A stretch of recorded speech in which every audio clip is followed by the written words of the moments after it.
à tous, bienvenue pour la quotidienne du 21 février. En actu et en plateau, aujourd'hui, nous recevons le président du conseil communal de Gland, Rasoul Moudji. Bonjour, merci beaucoup d'être avec nous. On passera ensuite au sport et retour en images sur ce match douloureux qui opposait le Nyon Basket féminin à Elphick Fribourg. Mais on commence la semaine avec des bonnes nouvelles et avec toi, Alexandre Entrinquant. Salut Andrea, bonjour tout le monde. Et ben oui, effectivement, comme tu vois, une belle table ronde ici au Café Vaudois avec Alexandre Silva qui est le patron de ce Café Vaudois, avec Sergio Carigna qui est le directeur de l'After Club Nyon pour parler des boîtes de nuit, avec Karine Grasset, directrice de l'usine à gaz, et Daniel Blain, président du Hockey Club Nyon. Alors pourquoi on est tous réunis? Parce que comme tu le vois, eh bien, pas de masque, plus de certificats dans les restaurants, dans les lieux publics, et ça change beaucoup de choses. Et bien effectivement, pour les restaurateurs, les boîtes de nuit, la culture et le sport. Donc du coup, l'occasion est bien de parler tous ensemble, en trinquant, à cette levée des mesures et savoir ce que ça change pour tous ces acteurs et actrices nyonnais. Eh bien, santé à vous et à tout à l'heure, Alexandre. Et oui, depuis jeudi, c'est quasiment un retour à la vie normale. Le Conseil fédéral a levé presque toutes les restrictions sanitaires. Le port du masque et le certificat Covid ne sont plus demandés à l'exception des transports et des milieux médicaux. Mais alors, qu'en ont pensé les Nyonnais? La réponse en images. Bonjour monsieur, vous portez encore le masque aujourd'hui? Ouais. Pourquoi? Parce que j'ai la liberté de le faire. C'est une bonne idée, ouais. On en avait un peu marre. Plus agréable pour faire ses courses? C'est surtout pour respirer et puis ça fait du bien de voir les visages des gens un peu. Je vois que vous portez le masque. Mais oui, mais parce qu'ils nous ont raconté, je ne sais pas si c'est des gros mensonges ou bien, mais c'est très très mal. Là, je viens de faire 4 étages sans masque. Donc je respire bien, c'est pas mal. Vous attendiez ce moment, madame? Ah, que rien que pour bouger, tout, plus avoir des vapeurs à notre âge. Vous l'avez jeté, vous l'avez rangé dans la poche? On doit quand même l'avoir pour les transports publics. On peut voir la tête des gens, enfin. On voit les sourires. C'est bien, oui, c'est de voir les sourires. Hein. Oui. Et il me semble que les gens, tout de suite, ont changé aujourd'hui. On a envie de se promener et de les regarder et ils nous regardent.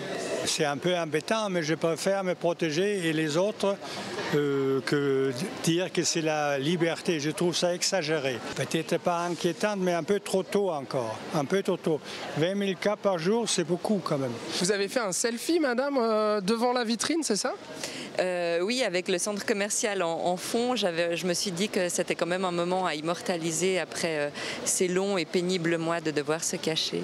On a l'impression d'un monde nouveau quasiment. J'ai envie de sourire à tout le monde. Qu'est-ce que vous pensez de la levée de ces mesures? Oui et non. Oui et non. Dans les centres où il y a beaucoup de monde, je trouve qu'il faut se protéger. Alors vous portez encore le masque? Bah oui, nous on vient de France et on doit le porter à l'intérieur, donc on voit que les gens l'ont pas, mais c'est vrai que ça nous surprend un peu. Bah ici c'est terminé depuis ce matin. Depuis ce matin. Bon, on va peut-être l'enlever, on va s'y habituer petit à petit. C'est extraordinaire, c'est comme un cadeau. Oui. Moi j'ai gardé mon masque, j'ai dit on va peut-être me le faire remettre. Non, mais on sait pas. Il y a la foule quand même. Oui. S'il y a la foule, il y a trop de monde qui arrive. Qu'est-ce que vous vous réjouissez de faire maintenant? Sortir, profiter, aller au restaurant, voilà, revivre. Ça plane à fond la caisse. On est en train de vivre un monde de fous. Vous avez fait vos courses sans masque là? Oui, honnêtement, là, ça fait vraiment du bien. J'ai l'impression de revenir en 2019 là. Qu'est-ce que ça change pour vous? Que je vous vois, pas que les yeux, que je vois votre sourire, ça fait plaisir. C'est plus agréable pour nous. On respire mieux. Et les clients qui sont venus aujourd'hui, ils étaient sans masque ou bien il y avait des gens quand même qui gardaient le masque? Ils hésitaient, hein, ils ne savaient pas si vraiment pour ou pas lui mettre, mais bon voilà, il faut faire ça. Des personnes qui sont venues avec des masques, certaines, qui préfèrent porter le masque. Si on nous le demande, nous on va préférer le porter aussi.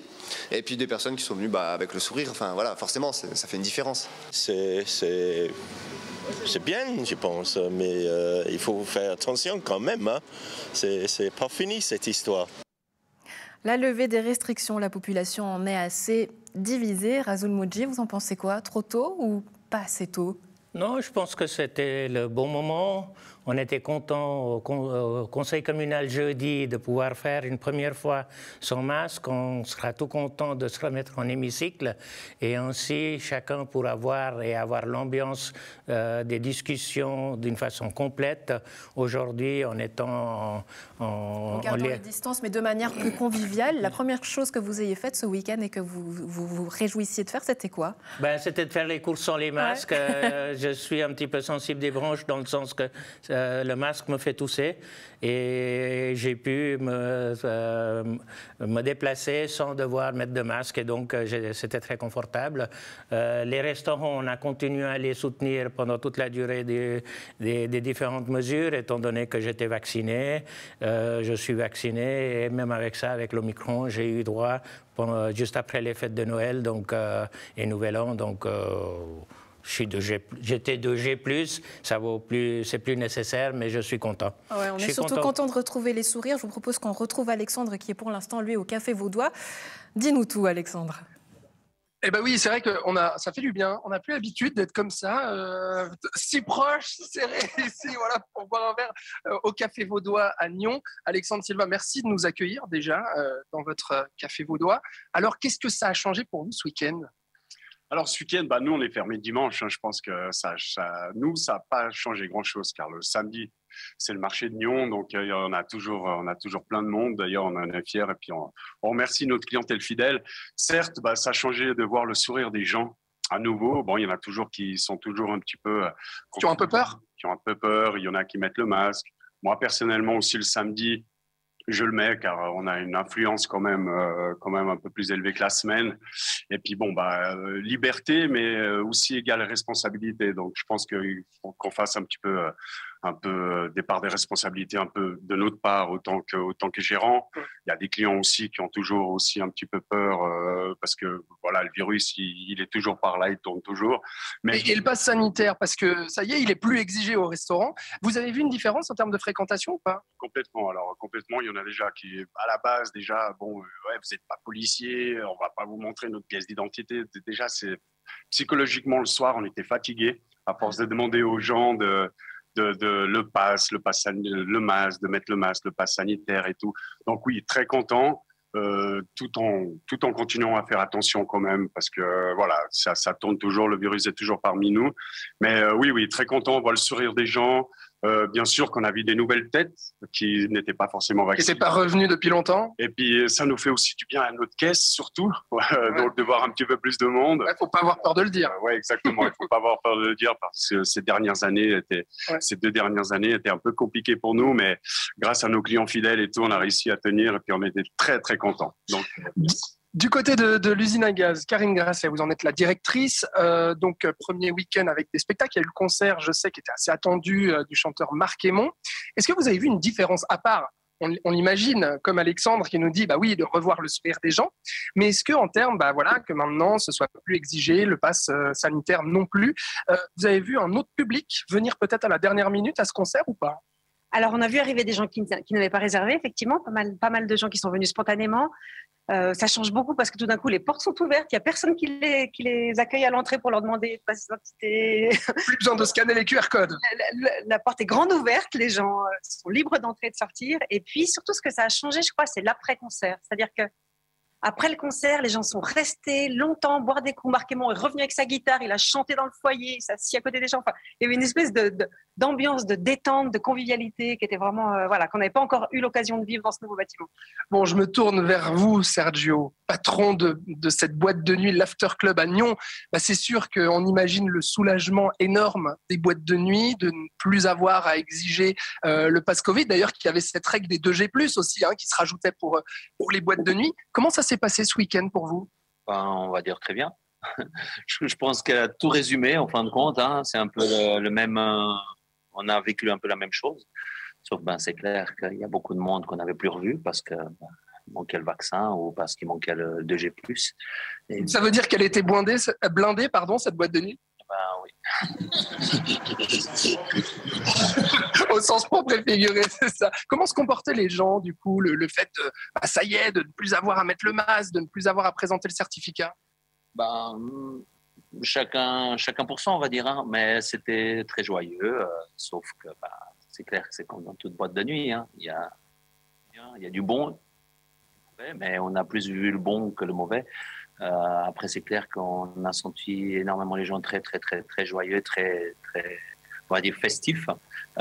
J'ose quand même le dire, parce que vous m'avez dit ça hors caméra avant, vous m'avez parlé effectivement de voilà, qu'il y avait aussi une petite tension, que vous sentiez les gens aussi différents depuis le Covid en boîte de nuit, il y avait des comportements différents, notamment au niveau de la sécurité. Oui, alors les comportements ont un peu changé depuis le Covid, ils sont devenus un peu plus, comment dire le mot, irrespectueux, vous me disiez? Un peu irrespectueux, parce que voilà, je pense qu'aussi c'est une délivrance, on va dire ça comme ça, et je pense qu'il y a aussi plus de consommation, et il y a quelques-uns qui savent peut-être se tenir mieux avec l'alcool et pas d'autres.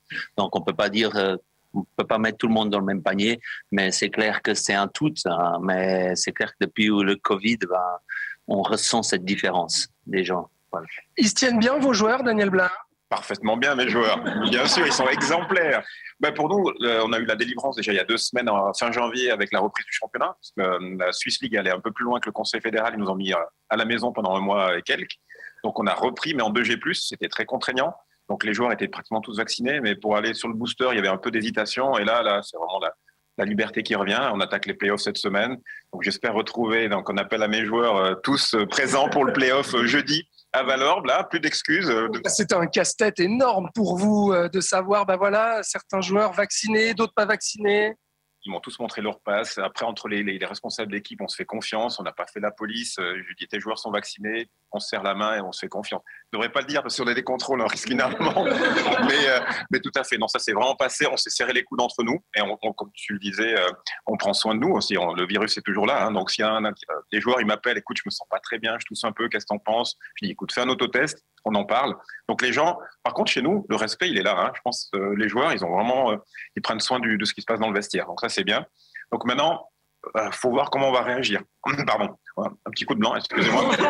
Pas d'agressivité sur la glace, c'est ça que vous essayez de nous dire? Non, l'agressivité, la bonne agressivité, il faut aller se battre pour aller chercher ça. Quand même. Ah non, mais c'est vrai que ça a mis un coup au moral. Ça a coupé un peu l'élan, on a repris la saison, on nous a mis à la maison, après on est revenu en 2G+, maintenant on peut rejouer, donc ça fait un petit peu le yo-yo. Maintenant, il faut prendre le momentum, les gars, jeudi à Valorbe, je le répète. Donc là, on a le play-off pour finir. La saison s'est bien terminée. Les enfants, avec la patinoire ouverte, on était en 2G. Et puis les enfants, ils ne sont pas vaccinés. Donc tout s'est bien passé. On a fini un magnifique gala de fermeture top avec 200-300 personnes autour de la patinoire. Donc tout bien. Écoute, on revit normalement. On a encore quelques semaines de hockey. Donc ça se passe bien. Merci en tout cas pour ce retour sur ce premier week-end sans masque, sans passe Covid, enfin bref, sans réglementation. Hein. Je pense qu'on peut vraiment parler de ça et de cette libération pour tous. Alexandre, on va vous libérer parce que à l'heure où on enregistre quand même, on est en plein service de midi, donc il y a du boulot pour vous. Merci encore pour cet accueil au Café Vaudois à Nyon. Et puis tout bon à vous pour la suite. Merci, oui, on baisse pas les bras, il faut continuer. Et puis, on sera là pour vous accueillir avec le grand sourire. Et venez nombreux nous voir. Magnifique. Merci Alexandre. Et puis, les amis, vous restez avec moi quand même parce que on va revenir, Andrea, maintenant qu'on a parlé de ce premier week-end de liberté, on parlera un petit peu de la suite. Et puis, on fera la différence aussi entre ce qu'ont vécu les milieux sportifs, culturels et puis les boîtes de nuit, forcément, avec ces 2 dernières années. Et puis, comment on anticipe maintenant l'avenir avec cette levée des restrictions. Donc, à tout à l'heure et santé. À tout à l'heure, santé à vous. Retour sur la dernière séance du Conseil communal de Gland du 17 février dernier en compagnie du président Razul Modji. On va parler déjà d'un préavis important, c'est celui qui concerne la nouvelle déchetterie. La ville disposera désormais d'un crédit supplémentaire de 500 000 francs pour finaliser le futur centre de tri des déchets, un montant qui s'ajoute aux 5,4 millions que la ville disposait déjà pour effectuer ce chantier. On a envie de dire que finalement c'est une déchetterie de luxe à Gland. Non, je ne pense pas que c'est une déchetterie de luxe. Je pense que dans nos besoins vitaux, on a besoin d'un certain nombre de choses. Et aujourd'hui, dans le monde environnemental et la protection de l'environnement et de laisser une terre qui soit saine pour les générations futures, il est nécessaire d'éliminer les déchets aussi tôt que possible. Et je pense que la déchetterie est le premier pas et doit faire partie de notre habitude régulière, comme aller au marché, comme aller au supermarché. supermarché, c'est d'aller jeter nos déchets dans la nouvelle déchetterie. Elle n'est pas de luxe parce qu'en fait, elle avait besoin d'être déplacée. Il y a le nouveau quartier de la Combat qui s'est développé. C'est intéressant ce que vous dites parce que c'est vrai que cette déchetterie à Gland, c'est carrément un lieu de vie. Qu'est-ce qui fait son identité? Elle est peut-être aussi au cœur et à l'image du futur programme de législature de la ville de Gland. Ça me rappelle une vieille histoire qu'on avait eue lorsqu'on avait discuté de la piscine à Gland. Et on avait dit que la piscine allait nous aider à fraterniser. Et j'avais lancé sur cette même antenne, ça doit bien faire 8 ans, que le lieu de fraternisation des Glandois n'était pas la future piscine, mais c'était la déchetterie. C'est à la déchetterie qu'on y retrouve les samedis ou en semaine tous les Glandois qui viennent tranquillement pendant 10-15 minutes. Et au fil de l'année, on finit par rencontrer beaucoup de gens qu'on n'avait pas vus depuis un moment. Et donc, je crois que c'est un lieu important, étant donné que nous n'avons pas de centre-ville en tant que tel. L'animation la plus grande se passe à la déchetterie. Et je suis content que maintenant, elle va se développer. Elle va être bien. La seule chose que je regrette dans cette déchetterie, c'est qu'effectivement, il est prévu qu'à terme, le plastique n'y soit pas récupérés et les déchets plastiques sont un risque important pour l'environnement et je constate dans mon tri quotidien que c'est un volume tout aussi important que le papier et le PET. Donc, j'appelle la municipalité à effectivement trouver des solutions pour que ce ramassage ou cette récolte de plastique à la déchetterie puisse continuer à être faite. Voilà une demande qui est faite à la municipalité. Je ne sais pas d'ailleurs si on a fait plaisir à Gilles Davoine, municipal en charge des sports, en disant que la déchetterie avait peut-être plus de succès que la piscine. Rasoul Moodji, j'aimerais aborder un autre sujet, c'est le McDonald's, puisqu'une première lecture du préavis qui concerne le futur McDonald's et le McDrive a été faite. Le législatif devra décider s'il accepte ou non l'aménagement prévu par l'exécutif, à savoir l'élargissement de la chaussée et la création d'un trottoir au chemin des Fontenailles. Une première lecture, mais est-ce qu'il y a déjà eu discussion, puisqu'on sait que c'est un sujet assez émotif à Gland? C'est un sujet émotif parce que de nouveau, il y a les pensées de la malbouffe, des végétariens, des non-végétariens, des multinationales. Il y a beaucoup d'idées. Des déchets aussi, dont vous avez parlé. Et des déchets qui envers les littering. Donc, il y a beaucoup de pensées et d'idéologie là derrière. Pour moi, le McDo est un commerce comme un autre. Il répond à un besoin qui est particulier. J'ai travaillé pendant 5 ans chez McDo lorsque j'étais jeune. Ça m'a permis de payer mes études d'école d'ingénieur et de l'université. Donc je pense que c'est une bonne chose. Même encore aujourd'hui, j'y vais volontiers entre Nyon et Alamand. Et toi, je pense qu'effectivement, avec un McDo à Gland, je serai content et je deviendrai un petit peu plus vert parce que je consommerai moins de CO2 pour aller chercher ma nourriture.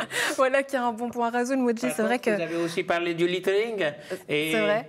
Le McDo, on lui reproche beaucoup le littering, mais en fait, c'est pas le McDo qui jette dans la rue, c'est pas le McDo qui va salir les forêts qui entourent Gland. C'est les gens qui, lorsqu'ils ont pris leur repas, et que ce soit du McDo ou que ce soit d'autres plats à l'emporter, les jettent dans la forêt, au bord de la route, au bord des champs. On trouve des canettes dans les différents champs dont les agriculteurs parlent régulièrement. C'est une question d'éducation aussi des gens. C'est vrai que ça, c'est de la responsabilité des citoyens, mais c'est peut-être, ça peut paraître banal qu'on parle aujourd'hui du McDonald's, mais c'est vrai que c'est aussi à l'image de ce futur programme de législature, nommé la ville des idées, un programme de législature fait aussi avec les citoyens, fait de manière participative. Dans ce cadre-là, à quoi va encore servir le Conseil, puisqu'on a pris avis des citoyens avec des enquêtes et des démarches? À quoi est-ce qu'il servira le Conseil? Je crois que le Conseil est composé de 75 conseillères et conseillères qui sont les élus des différents Glandois Et en fait, ce sont les porte-paroles de ces citoyens. En Suisse et aussi au niveau des communes, on a la démocratie directe qui nous permet de lancer des initiatives au niveau communal, de guider la municipalité vers ce qu'on aimerait. Ouais, mais le fait, Rasoul Modji, que finalement la municipalité cherche à avoir aussi plus de contact avec la population, qu'elle passe par des enquêtes, qu'est-ce que ça veut dire que le Conseil n'arrive pas à faire ce chemin entre la municipalité et la population? Je pense que je ne sais pas si la municipalité n'arrive pas à faire le chemin. Elle va sonder loin.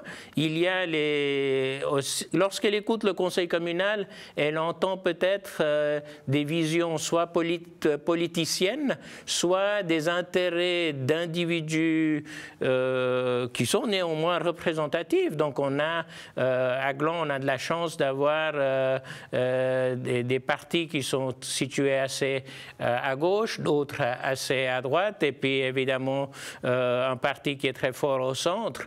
Je pense qu'elle y va parce qu'elle aimerait entendre beaucoup plus en détail, beaucoup plus en profondeur les différents sujets. Un des éléments qui a été repris dans le programme de la législature, c'était le transport. Et le transport correspond à une initiative que j'avais lancée parce qu'en discutant avec mes filles, elles me disent c'est plus facile d'aller à Genève ou à Lausanne, parce que j'ai le bus, j'ai le train qui correspond. Par contre, si je veux aller de Gland Sud à Gland Nord, c'est-à-dire d'aller de la route suisse vers le collège des Tuilières ou de Grandchamp, il me faut plus d'1 heure, parce qu'il n'y a pas de correspondance. Donc, c'est des idées qui ont été reprises, qui ont été peut-être travaillées plus en profondeur et qui ont été C'est intéressant ce que vous dites. Qu'est-ce que ça veut dire? Parce qu'on c'est vrai que de gros enjeux et de gros projets arrivent à Gland, notamment la Tour Suisse Côte, la Combat, cette fameuse déchetterie aussi. Mais qu'est-ce que ça veut dire qu'on passe finalement d'un village à une ville? Alors, on est complètement dans une ville parce qu'en fait, on a passé il y a quelque temps déjà le nombre de 10 000 habitants. Nous sommes devenus une ville. Nous sommes devenus une ville qui se développe. On a une municipalité qui est dynamique. Elle a une grande expérience, même si régulièrement elle est renouvelée de législature en législature avec des nouveaux arrivants, ce qui fait qu'elle est assez dynamique, motivée. Ouais. Est-ce qu'elle a su prendre justement ses marques aujourd'hui? Parce qu'on sait qu'il faut plusieurs mois quand une nouvelle municipalité arrive. Bon, il y a les anciens qui reviennent, mais est-ce qu'elle a réussi à trouver justement ce dynamisme entre les anciens et les nouveaux, à votre avis? Alors, à mon avis, il y a une bonne entente, je crois qu'il y a une bonne synergie, il y a une bonne collégialité. On a vu des gens qui avaient des tendances ou des visions qui étaient, quand ils étaient au conseil, assez forts et marqués, qui maintenant, faisant partie de la municipalité, ont retrouvé la réalité de la structure et puis agissent quand même dans une situation que j'apprécie. Et si au niveau des conseillers, peut-être j'avais un certain nombre de réticences en disant que est-ce que cela va me convenir, je crois qu'aujourd'hui, je suis plutôt satisfait. Ouais. Enfin, en bref, si vous voulez suivre aussi toute l'actualité politique, vous pouvez suivre désormais le conseil communal de Gland en direct grâce à NRTV, mais depuis le site de la ville de Gland, démocratiquement. Qu'est-ce que ça change, Rasoul Modji, le fait qu'aujourd'hui la population puisse assister à ces conseils publiquement? Alors, j'ai déjà une grande satisfaction. J'ai eu un retour, à un moment donné, avec le confinement, on a dit qu'il faut diffuser pour que les gens, vu que le public n'était pas admis, qu'on puisse le diffuser. J'ai eu un retour, en me promenant à la déchetterie d'ailleurs, que des gens le suivaient. Et je pense qu'au niveau démocratique, au niveau de la vie communale et de la ville de Gland, c'est un bon approche pour que les gens voient les discussions qu'il y a, les soucis qui sont traités, des soucis qu'ils soient de gauche ou de droite, qu'ils soient économiques ou sociaux ou sport.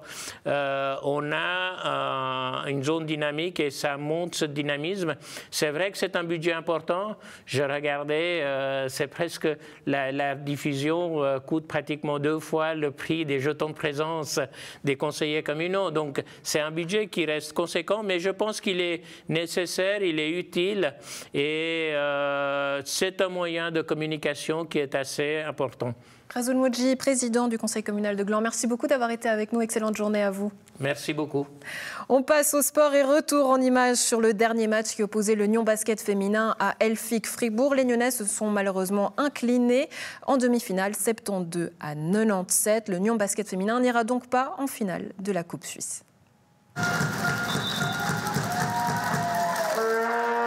Défaite aujourd'hui du Nyon Basket féminin face à Fribourg Elfic, 97 à 72 en cette demi-finale de Coupe Suisse. Caroline Turin, qu'est-ce qui a manqué à Nyon ce soir pour faire la différence? Je pense un peu d'expérience sur des séquences. En fait, on voit qu'on est bien dans ce qu'on veut faire et que ça marche bien. Et en fait, il y a des séquences où Elfic, on voit qu'elles ont l'habitude de ces matchs-là, des joueuses qui ont une expérience supérieure un peu à celle de Nyon. Je pense qu'on était très stressés. Après, on avait bien préparé le match. En soi, la pression n'était pas vraiment sur nous, mais on avait très envie de bien faire et presque peut-être trop envie de bien faire et on a fait beaucoup d'erreurs. Je pense qu'on n'a pas réussi à relever le défi physique. Elles ont eu beaucoup de réussites, nous pas beaucoup, mais on n'a pas su mettre notre jeu en place.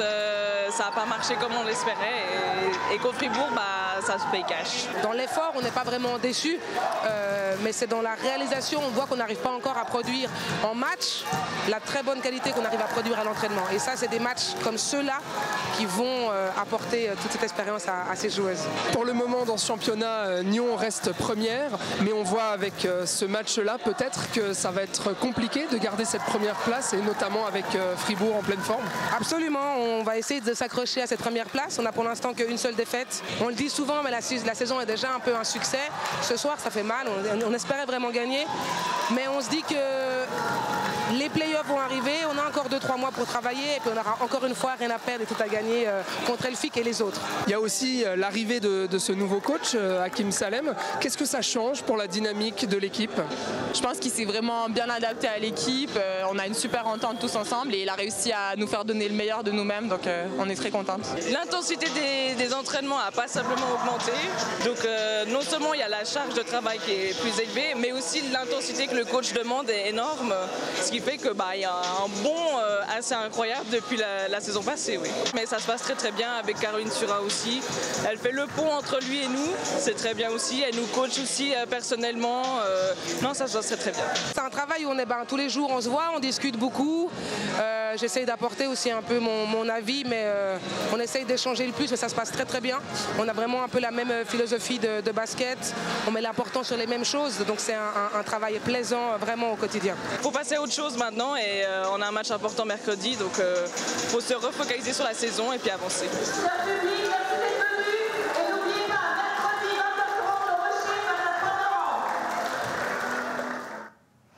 Et de retour en plateau pour donner surtout la parole à Alexandre. Alors à quoi est-ce qu'elle va ressembler cette vie de demain pour tes interlocuteurs? Oui, effectivement. Pour le moment, ambiance conviviale, Andrea, avec ce caclin fondu qui est venu se rajouter comme par magie.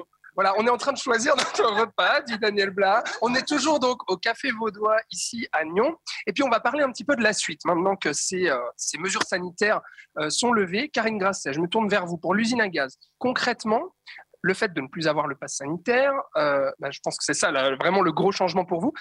Ça veut dire quoi pour la suite? Ça veut dire plus confortable au niveau de la billetterie? Vous espérez davantage de fréquentation? Plus facile de faire une programmation aussi? Ça change quoi? Alors oui, ça change à différents niveaux. Ça change d'une part la sécurité a priori des événements culturels, parce qu'on a dû annuler plusieurs fois des spectacles parce que il y avait des cas positifs, alors qu'en fait, c'était pas forcément sur scène. Enfin bref, voilà, a priori, on est un petit peu plus protégé que ça, même si les cas positifs doivent encore s'isoler.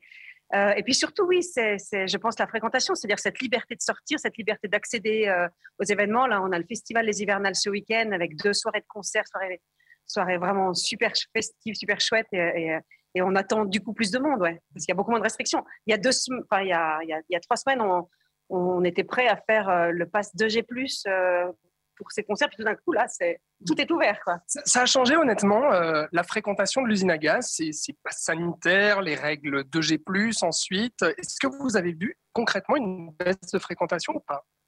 Oui, on a vu une baisse de fréquentation. Après, il y a aussi la chose très particulière qui est que l'usine à gaz a été fermée pendant 3 ans. qu'elle réouvre après 3 années hors les murs, où là aussi, voilà, les gens ont pu prendre d'autres habitudes pendant ces 3 années de fermeture. Donc, il y a ces deux choses qui se cumulaient et effectivement, on a vécu une baisse de fréquentation sur cette première partie de saison et on espère qu'avec la réouverture et ces conditions maintenant beaucoup plus libres, le public va revenir plus serein. Effectivement. J'ai oublié, Andrea, pardon, de présenter Philippe Pignon, qui est le co-gérant de l'After Club Nyon. Bonjour déjà. Bonjour. Voilà, vous avez vu la fondue, vous avez vu le vin blanc, vous êtes venu vous rajouter à notre table ronde, c'est ça? Ah, nous, on est au taquet, les gars, il faut venir faire la fête. Justement, faire la fête, ça y est, on peut à nouveau le faire sans restriction. On imagine le ouf de soulagement énorme pour l'After Club Nyon. Est-ce que c'était un moment vraiment que vous attendiez comme la venue du Messie? C'est surtout qu'on l'attendait parce que tout était toujours indécis. Est-ce qu'on est ouvert? On est ouvert à moitié, on est fermé. Du coup, là, on a l'impression qu'on va pouvoir revivre et commencer à proposer des soirées à long terme, chose qu'on voyait à chaque fois à court terme. Donc, on va remettre de l'ouvrage un peu à créer des nouveaux événements. Puis le public va suivre, je suis sûr. Voilà. Sergio, ça a été très dur, on imagine, ces 2 dernières années. Maintenant qu'il y a cette levée des mesures, comment vous voyez la suite? C'est une manière pour vous de vous dire, enfin, on va pouvoir remplir à nouveau les caisses ou pas? C'est un peu ça, parce que c'est grâce à ça qu'on peut aussi amener des événements. Parce que sans ça, on ne voit pas comment avancer, comment créer de l'événementiel s'il n'y a pas de la rentrée, bien évidemment. Et une sécurité de se dire, le public pourra venir. Bien évidemment. Et faire la fiesta. Toujours en premier. Vous étiez pendant un moment ouvert avec justement cette règle aussi des 2G+. À quel point est-ce que l'After Club a souffert ces 2 dernières années, qu'on se représente un petit peu peut-être la baisse de fréquentation, la baisse de chiffre d'affaires? Est-ce que vous l'avez chiffré justement? En fait, on fait partie d'une grosse association sur beaucoup de clubs vaudois et tout ça. Donc, on était assez connectés tous ensemble. Plus ou moins tous, on avait les mêmes pertes, etc. On n'a pas forcément chiffré ça là, mais on est, même avec beaucoup de contraintes comme on a eu en 2G+, on était mieux que de devoir se mettre à genoux pour avoir 20% d'aide, en fait, finalement. Et au moins de passer ce cap comme maintenant. Puis là, on espère qu'on n'en arrivera jamais à compenser ce qu'on a perdu, mais qu'on revienne à un état standard d'avant, ce sera déjà bien. Je pense qu'il faudra encore quelques semaines. C'est la fin de la pandémie, à votre avis, ou pas? J'espère bien que oui. Quelle question? Quelle question? On est habitué aux surprises maintenant, donc on les attend peut-être. J'espère que ça arrive. Positif, mais on reste positif. Effectivement. Pas positif. Pas positif au Covid. Daniel Blas, un petit mot maintenant. Alors, on a bien compris, avec votre intervention tout à l'heure, ce que ça changeait pour le HC Nyon. Vous êtes en pleine saison, donc ça y est, les matchs reprennent, les joueurs peuvent venir. C'est quoi la suite, là, justement, les prochains gros rendez-vous pour votre club? Jeudi à Valorbe. Jeudi à Valorbe, alors, si ça, vous n'avez pas compris, les gars. Nous, la saison, ça se termine gentiment. Nous, contrairement à nos amis ici qui en vivent, nous, c'est un monde amateur et créatif. Donc, la saison avec les enfants s'est bien passée. On a fait le plein. Grâce aux entraîneurs, un nouveau coach du patinage artistique, donc sans problème. Donc on va finir la saison en beauté et on va pouvoir construire et préparer la saison suivante surtout. J'espère sans crainte de dire lockdown, pas lockdown, donc on va pouvoir recruter des nouveaux joueurs et préparer la suite sereinement. Donc on est moins impacté, on a moins d'impact financier, on n'en vit pas. Donc nous on est là pour les enfants et pour nos joueurs. Donc c'est plus simple. Bon voilà ce qu'on peut dire en tout cas sur cette fin de pandémie avec un point d'interrogation, en tout cas sur cette levée des mesures et le fait d'être réunis, je le rappelle, aujourd'hui au Café Vaudois en ce lundi, ça fait plaisir, collé serré à déguster, comme tu le vois Andrea, peut-être une fondue. Donc le début de la fiesta. Ressortez, vivez un peu, amusez-vous à nouveau. Parce qu'il y en a besoin de ça. Ouais, voilà, un bon message, voilà, cette libération pour tout le monde et puis pour toi aussi Andrea, on imagine. Allez, bonne journée. Ouais, pour moi aussi, même si je suis beaucoup moins bien accompagnée, vu que maintenant je suis toute seule sur le plateau est vide, pas de verre, pas de fondue, donc santé à vous Alexandre. À la maison, un plaisir d'avoir été en votre compagnie, excellente semaine à tous, à demain.